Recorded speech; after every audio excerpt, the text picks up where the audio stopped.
And we're going to kind of move around a bit. And one thing I want to go to, I didn't have this up last time ready to go, but we can do it this time. Yeah. They have an acronym that they use from the word Baptist. Baptist, all right? So I'm going to go down to the bottom and work our way up. Yeah, this includes all of the different kinds of Baptist distinctives. Mm-hmm. And so it's just the word B-A-P-T-I-S-T-S. Baptists. Plural. So you can use this if you want, because it covers them. We're only covering 8 of them. But, there's more? well, there's some people that try to come up with 10 and 12 and 17. Yeah. It's ridiculous. What they're doing is some of the extra ones they have are actually included in the ones that we're going to be studying. But they do it this way. They do, starting from the bottom up, B, biblical authority. I thought that was first. It is, but in order to make it work, they have to go from the bottom up. Oh. To come up with Baptists. Oh. Yeah. So. Oh, I see. B, biblical authority. A, autonomy of the local church. Okay. P, priesthood of all believers. T, 2 ordinances. Oh, I did the wrong one. I need to go back to this one. There we go. Hit the wrong button there. 2 ordinances, baptism and communion. All right. And then I, individual soul liberty. S, saved, baptized church membership. T, 2 offices, pastor and deacon. And then S, separation of church and state. Okay? The reason that I personally wouldn't include separation of church and state as a separate is because if you look at A, autonomy of the local church, that means no one, nothing on earth has any power over that local church. Christ is the head of that local church. Well, wouldn't separation of church and state actually fall under that? If it's truly an autonomous local church, then the state would have no say-so over it, nor would any other church. It's that local, called out, baptized body of believers. Yes? But there is no real separation between church and state. Well, there is in word. In word, but and by the way, it's not in the Constitution. That was let's see, Andrew Jackson. Andrew Jackson, in his writings. Jefferson. Oh, Thomas Jefferson. Thomas Jefferson. Thank you. Andrew Jackson was a different. Thomas Jefferson. Yeah, in his writings, he just simply said there should be a wall of separation between church and state. Well, if the church is really autonomous, then that would just automatically be that the state would have nothing to say whatsoever about it. There was one that Andrew Jackson also got that people go after all the time, and I can't remember what it was. It'll come to me. So, thank you. Anyway, so that's just B-A-P-T-I-S-T. Question for you, Doc. Definition of anonymity, isn't that a complete separation? Autonomy means self-rule. Self-rule. Autonomy. Yeah, like an automobile is self-mobile. That's why it's called an automobile. Not a, okay? And so autonomy, it just means total self-rule. That's it. The reason why I brought it up is AA, they claim anonymity. AA. Well, anonymity means nobody knows who you are. That's a whole different That's word. different. That's a different word. Different word. Yeah. Anonymity means I'm going to stand up and say something. I'll use an example. I had a teacher in Bible college that there were only 2 of us students at the time, and so we used to drive to his church instead of him having to just drive all the way in. And we were taking Bible doctrines from him, and one day he said, "I'm a Baptist writer, but if you tell anybody I said that, I'll call you a liar." That'd been the last time I had communication. I lost all respect for the man. I finished the course because I wanted to get my degree. but I had no respect for him. I didn't have to agree with him. I don't have to agree with you. But if you won't stand up for what you say you believe in, I don't have any use for you. At all. None. Even if I totally disagree with you, I can still respect you in that you will stand up for what you say you believe in. But if you tell me, if you tell anybody else I said that, I'll call you a liar. I thought,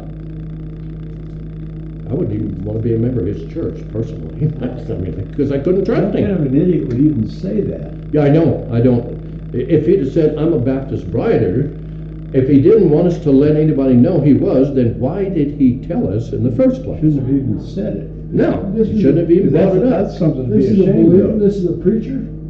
He's a pastor down in Oh, Texas. my goodness. Yeah. He said, if you tell anybody I said that, I'll call you a liar. He's a liar.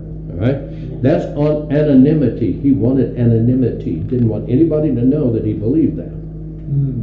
Well, The then, way you get that is keeping your mouth shut. yeah, keep your mouth shut, and then you don't have to. That's why in public speaking we always teach, or excuse me, in the. I was just looking at it today. We may have that class, counseling course. Might have the counseling course next year.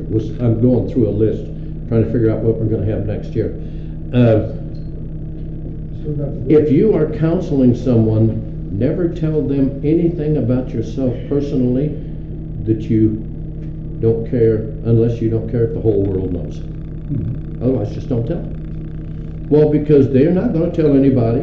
Well, of course, my wife and I, we share secrets, and she wouldn't tell anybody. Well, she's got a best friend that she shares secrets with, and they're not going to tell anybody. And then that best friend has a best friend, and then they're not going to tell, and then they have a best friend. So don't ever say, in the same way in preaching, or in a Sunday school class, if you're teaching, or ladies' meetings, don't ever say anything about yourself personally that you don't want the whole world to know.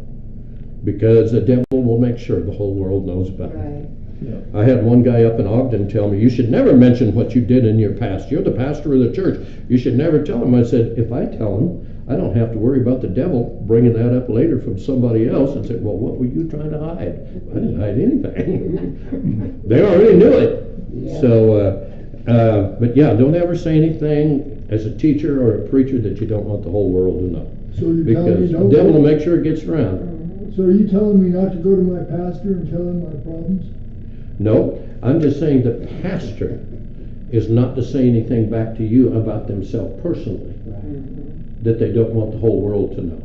Oh, See, I the pastor has to keep your secret. Does he? But if I then, as an example, use something from my own past and tell you, well, you're going to tell a close friend, or if you're married, you're going to tell your wife, and it's going to get around. So the counselor should never say anything to the counselee that they don't want the whole I world to gotta know. apologize to everybody in the room and probably everybody online too, What? because you know what I'm referring to. No, actually, I don't. Oh, well. Never mind. It I have no idea what you're It referring doesn't to. it doesn't matter Yeah, then. no, that pastoral confidentiality, Yes, yeah, exactly what I mean. that's the way it is. But I will tell you this, as a counselor, if it concerns child abuse, you'll go to prison if you don't let the police know.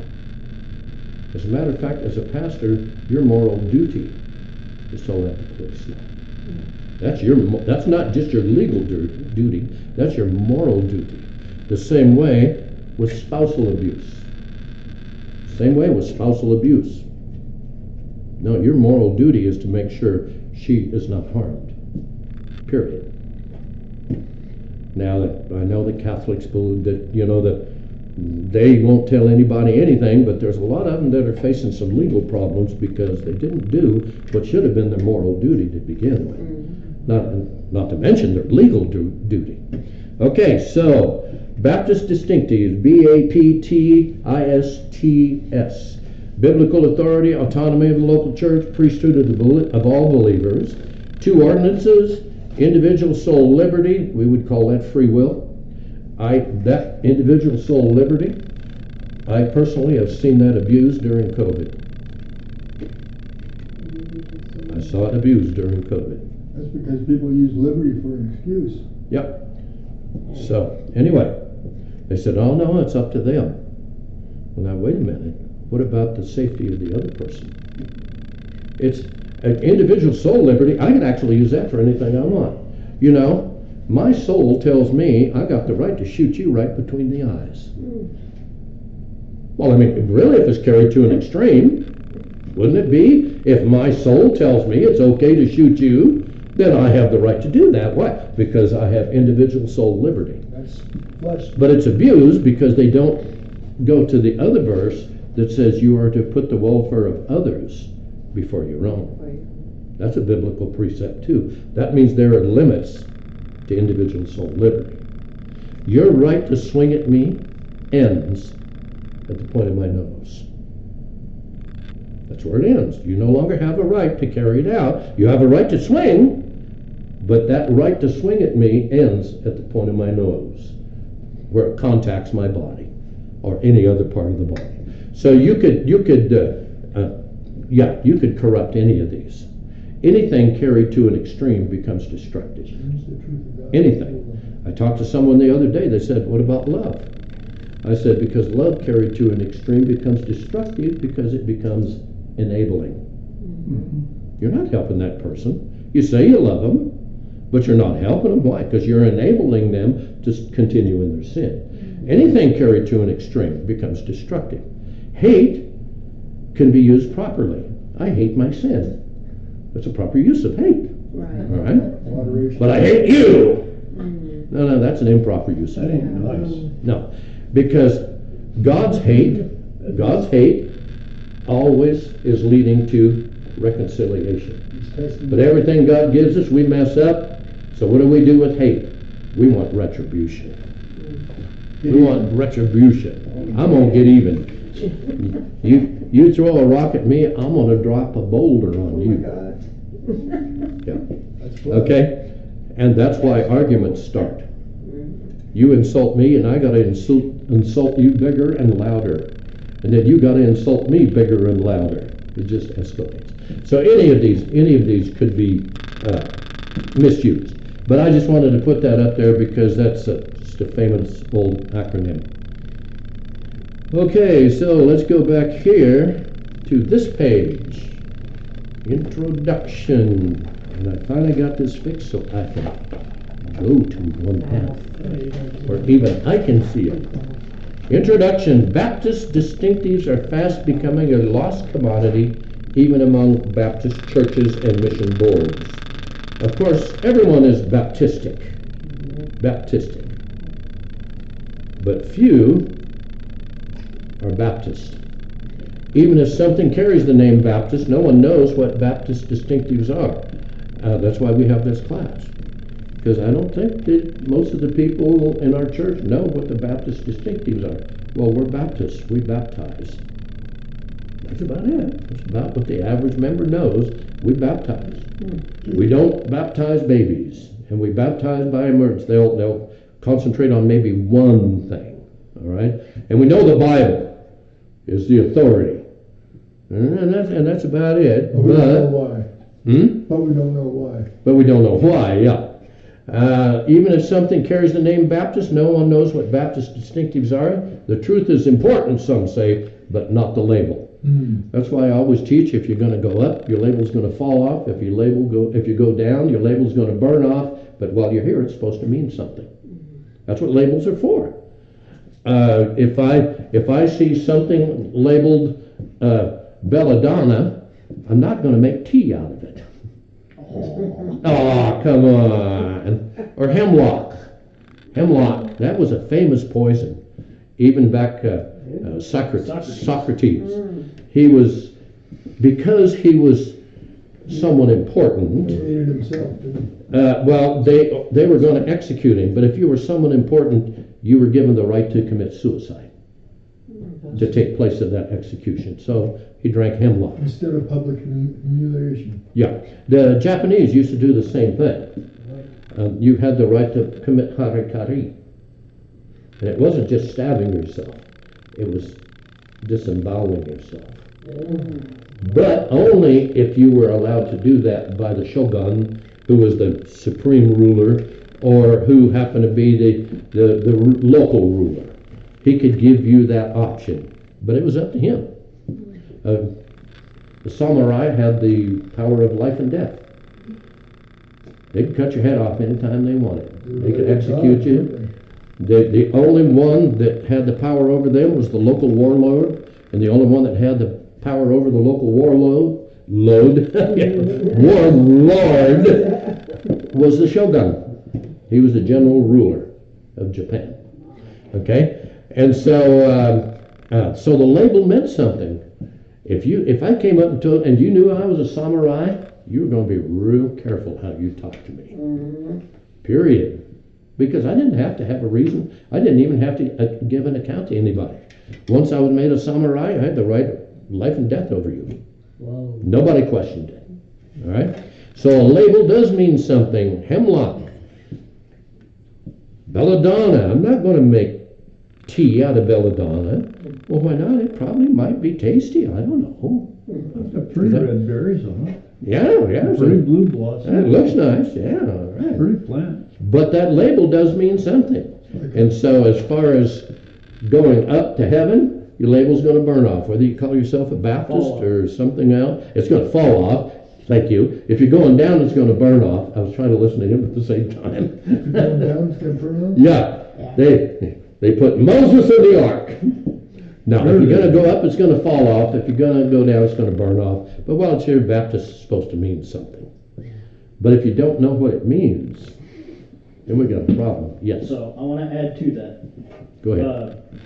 So about 22 years ago, my family moved, and my parents kept going to the church that I grew up in, but I was driving at the time. I didn't want to keep driving. It was like 45 minutes. So I started looking around for another church.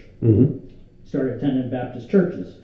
That's when I learned that there's like 10 different kinds of Baptist churches out there. And I went back to my old church and asked the pastor, what kind of Baptist church are we? We're Independent Fundamental Baptist Church. Okay, now I know. Okay. Then I started looking and finding out that Independent Fundamental Baptist churches are very hard to come by. Yep. But you can find missionary Baptist churches, American Baptist churches, Southern Baptist, Baptist everywhere. churches, Yeah. Southern Baptist churches, Free will. Wesleyan Baptist churches, Free Will Baptist churches, everywhere. There's even one called So- there Pigs in the Auditorium Baptists. I wouldn't be And surprised. there were only 4 or 5 churches. A guy did a whole study on Baptist churches for like a thesis, and he found 52 different kind of Baptists. Yeah. And one of them, there was only, I think, 3 or 4 churches that belonged to that group. But it was called there Pigs in the Auditorium Baptists.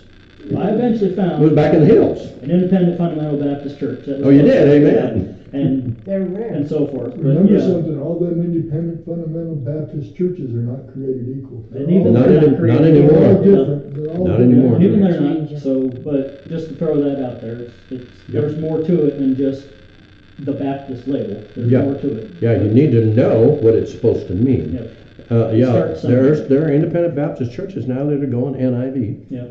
Yep. And a lot of them won't even list their doctrines, won't even list their distinctives. Who? A lot of these churches you go to won't even give you their distinctives. No, you're lucky to get a statement of faith. Yeah. And in fact, I need to get our new Constitution, get some printed up. I think every family's got one copy already of the new one, Yeah. but we need it for new members. We need to be able to give them our statement of faith and the Constitution. Okay, so anyway, but some will say the truth is important, some say, but not the label. Well, it may be old-fashioned, but a proper label on the content of the Bible is still quite useful. If Baptist churches are truly Baptist churches, they would certainly cherish the label and the distinctives that the label proclaims. Baptists have a heritage that has cost them much.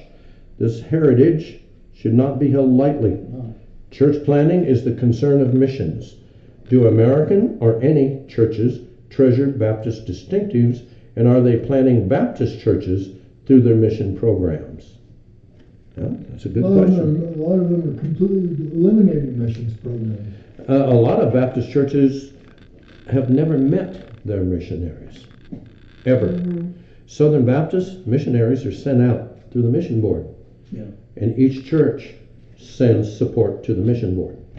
And the mission board goes through and makes sure, and those missionaries all meet the requirements of the Southern Baptists. Southern Baptist churches send 10% of their offering to missions. Yep. There's no choice of how much goes to missions. Yeah, it comes out of the general fund of the church. Yeah. But all of their missionaries do meet the Southern Baptist requirements, but that doesn't mean they're biblical. That just means it meets their requirements. Yeah. Whereas, Fixed. Not Okay. crooked, it's just fixed. all right, in fact, we need to start planning a missions conference here, probably, maybe for the fall. But we'll see. But do American or any churches treasure Baptist distinctives, and are they planting Baptist churches through their mission programs? The objective of this article is not to state anything new, nor is it intended to be an exhaustive explanation of each distinctive. It is simply to review the distinctive with its significance for emphasis. No one questions the fact that other groups have and hold to some of these distinctives, but only Baptists have historically maintained all of them. May God grant that they will continue to do so. Dr. Les Frazier, Far Eastern Director, BIMI, Baptist Distinctives, a must in the continuity of missions. He says 2 classes of doctrine. Baptist doctrine might be divided into 2 classes for the sake of convenience. The doctrines that we hold in common with most of the other major denominations, such as the doctrines of God, Christ, sin, etc. Actually, the doctrine of God in the Catholic Church is no different than our doctrine of God. They believe there's one God and He's God, But then again, so do the Muslims. But they believe Mary is the intercessor. Yeah, but see, as far as the doctrine of God itself, they have the right doctrine of God, and they have the right doctrine of who Christ is. Maybe not what He did, or the efficacy of what He did, or which means, is it effective, or do you have to add something else to it? But they still know who Jesus is, so we share that with the Catholics and all the Protestant churches. But then again, the Muslims know who God is. They think they do, and they're monotheistic. And the Jews are monotheistic, so as far as God, now we don't believe that they have the same God we do, but the idea of God they hold, but that's not a distinctive of the Muslims, because they have a different God. But it sounds good. You can take the Mormons downtown. They sound good.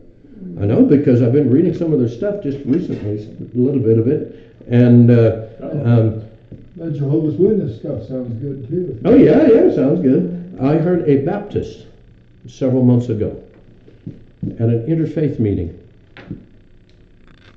He opened in prayer. Now that means there were Muslims, Hindus, everybody else there. This guy was a Baptist here in Salt Lake Valley. And he opened the prayer this way: God of many names. Wow.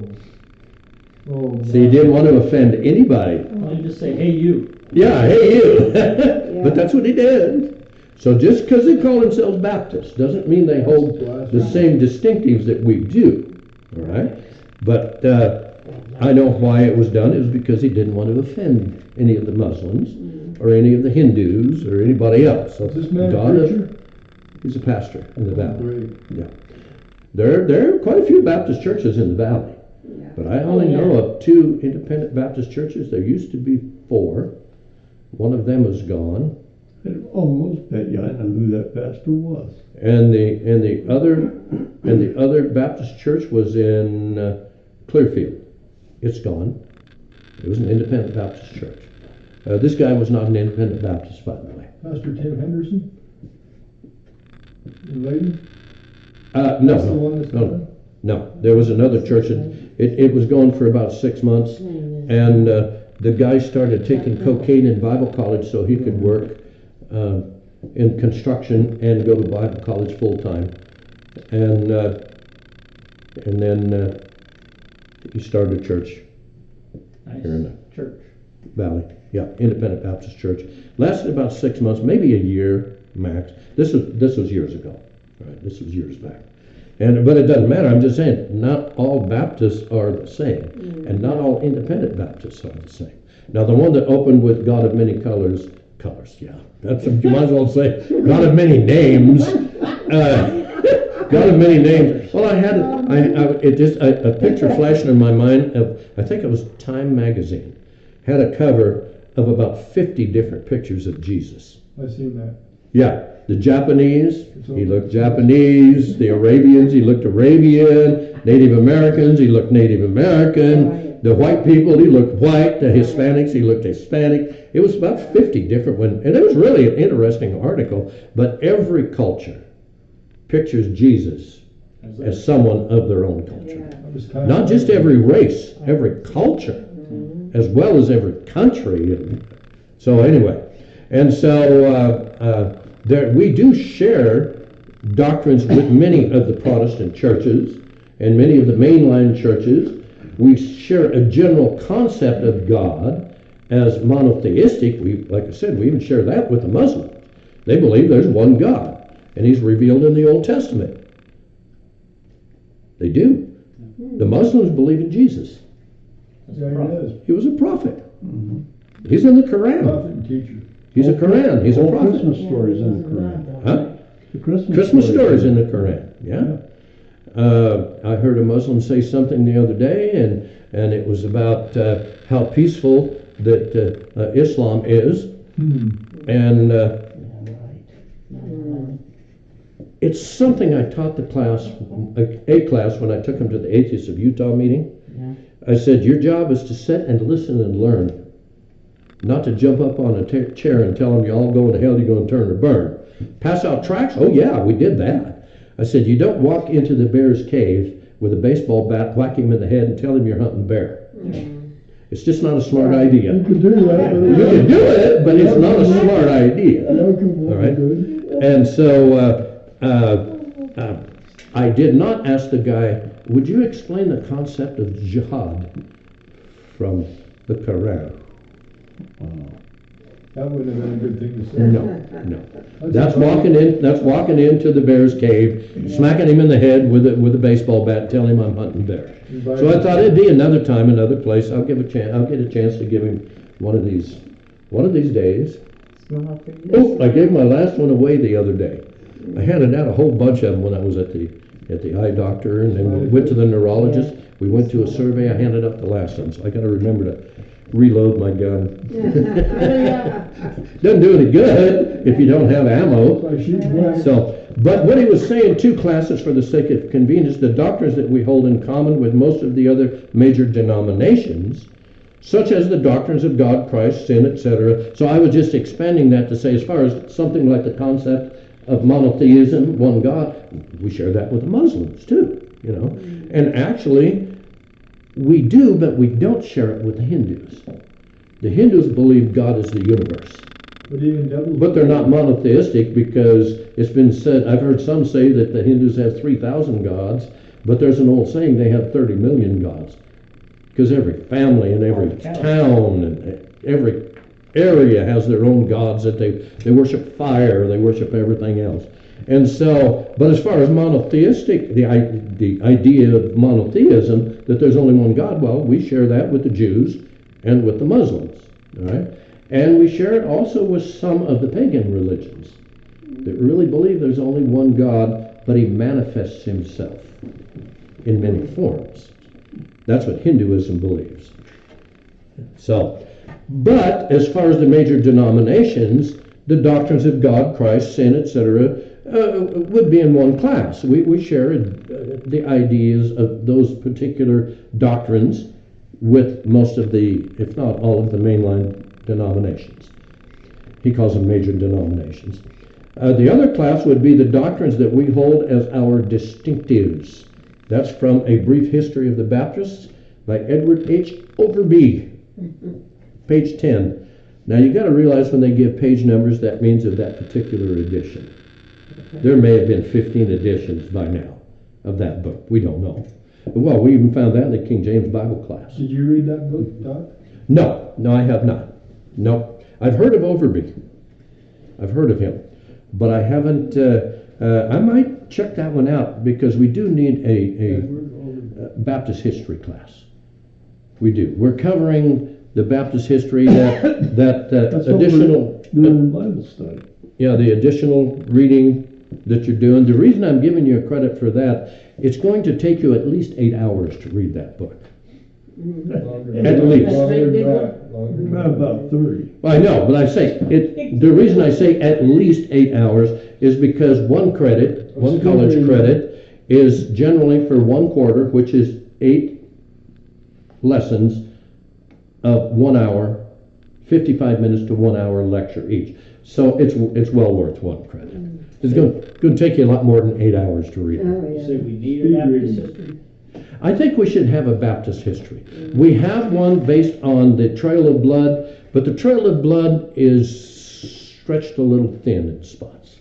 There's a few things in there that he concentrates on one thing rather than just on the Baptists. So it was okay for like History 1. That's why I used it online for Baptist history and distinctives. The Trail of Blood was one of them.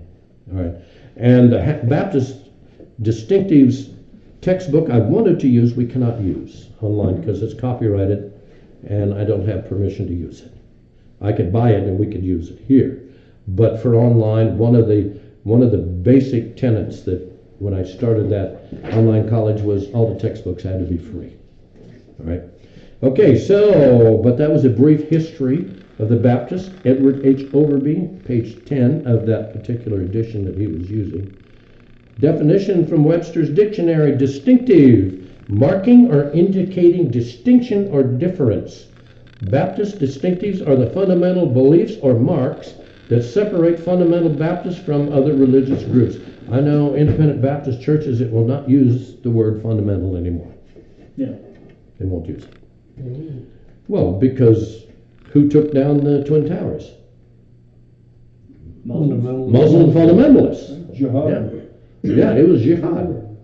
American Muslims try to stress it is an inner spiritual war.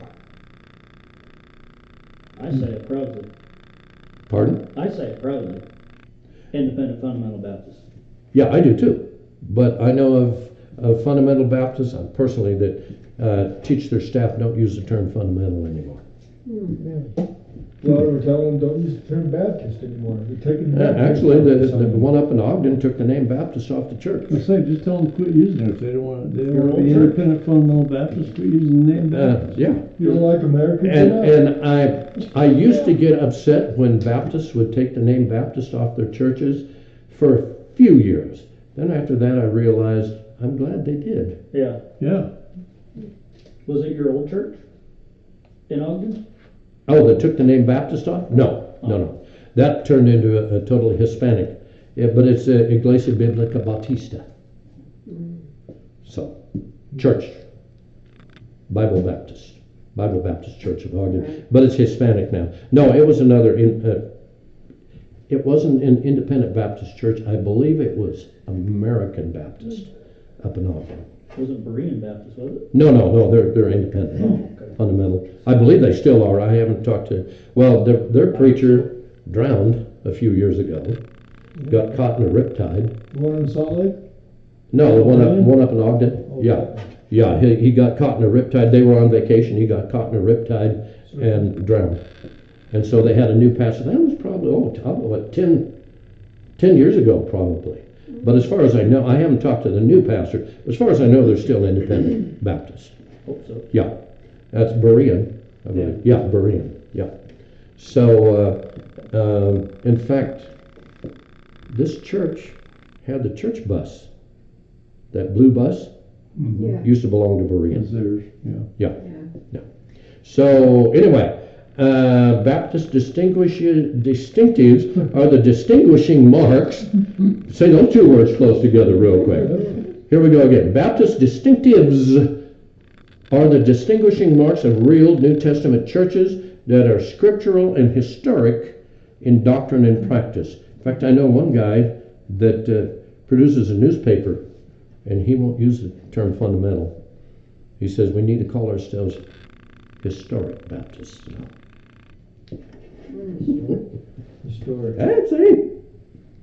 Personal It opinion. applies, right? Huh? It applies, doesn't it? It applies, and so I think that's it. You know, if you're not going to use the term fundamental and you want to use another one, historic would probably be a pretty good choice. He's not a pastor anyway. He produces a newspaper. Eclectic.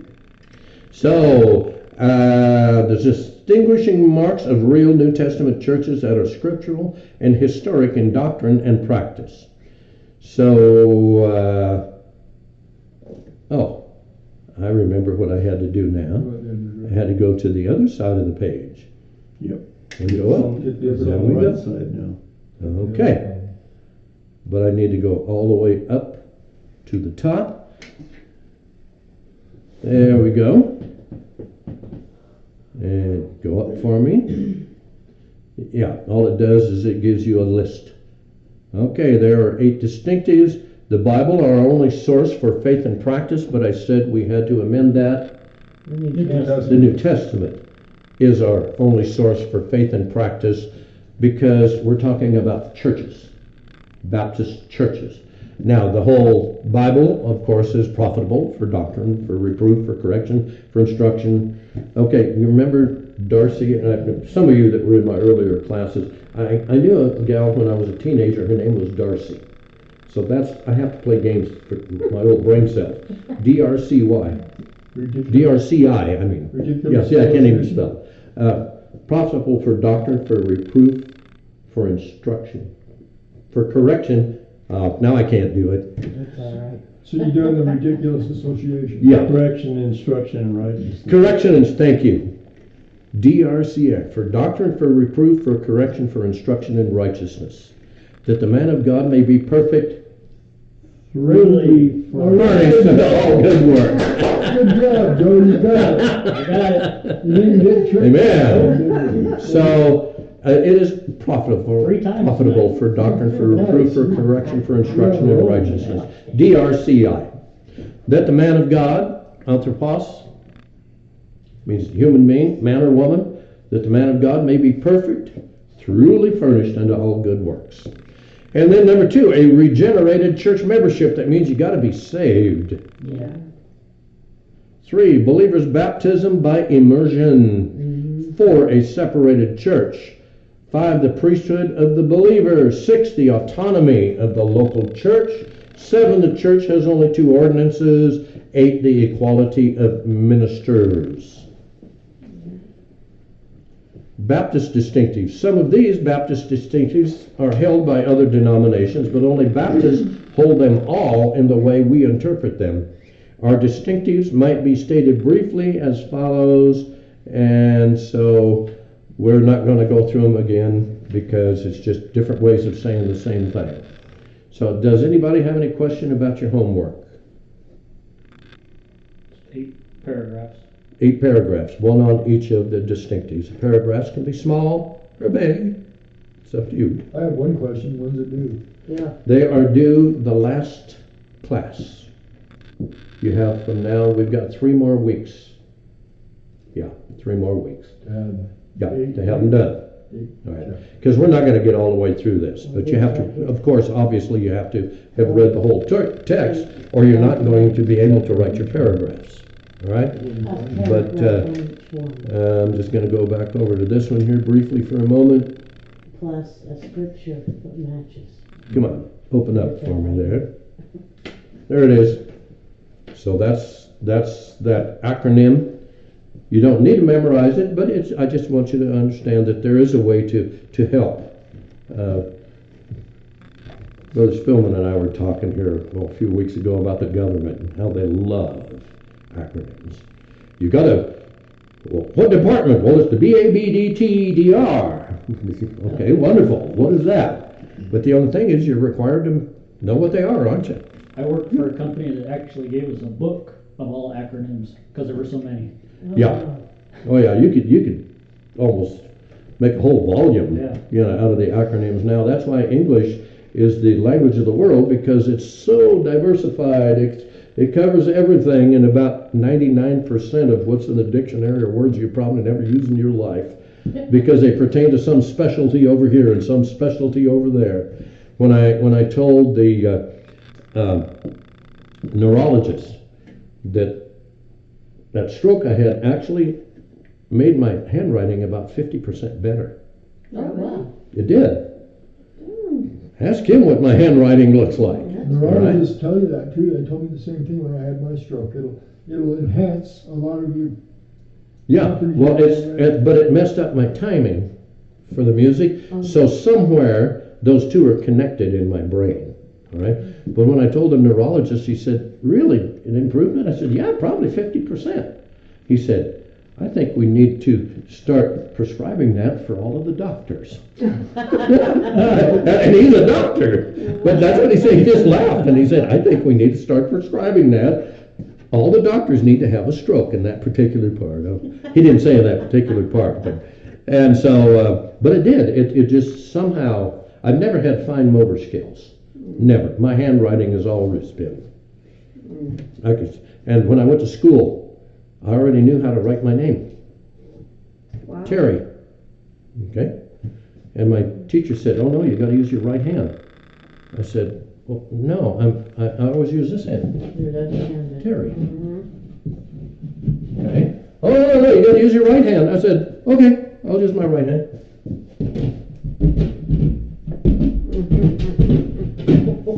That's sinister, you know that?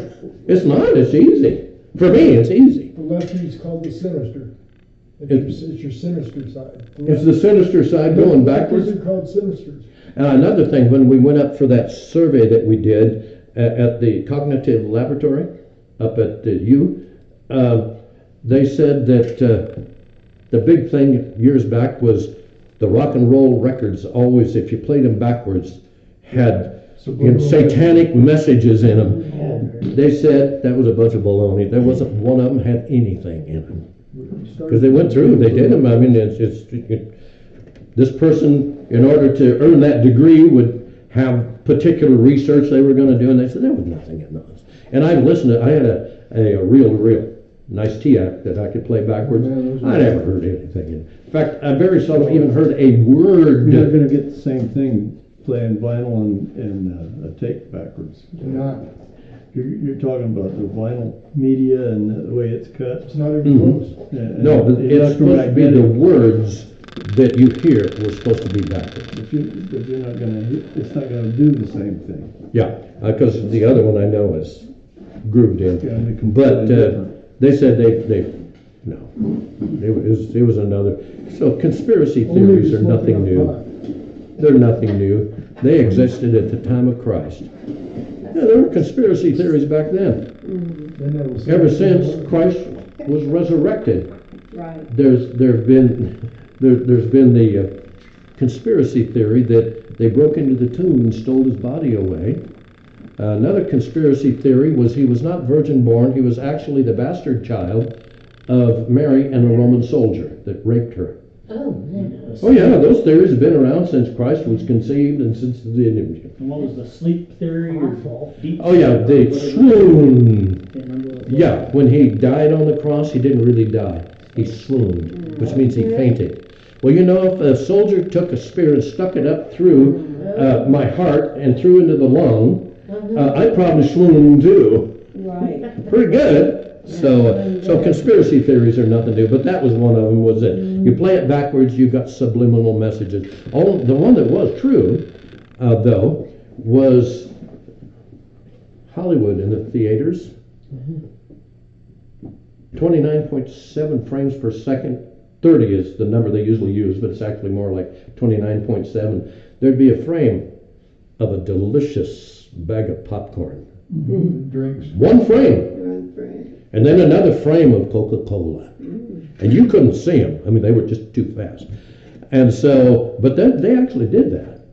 And so that was one of the things that was not a conspiracy theory. They actually did it. Why? Because movies do not make their money Off the movie. off of you paying to come in and watch the movie. Concession stand. Yes, the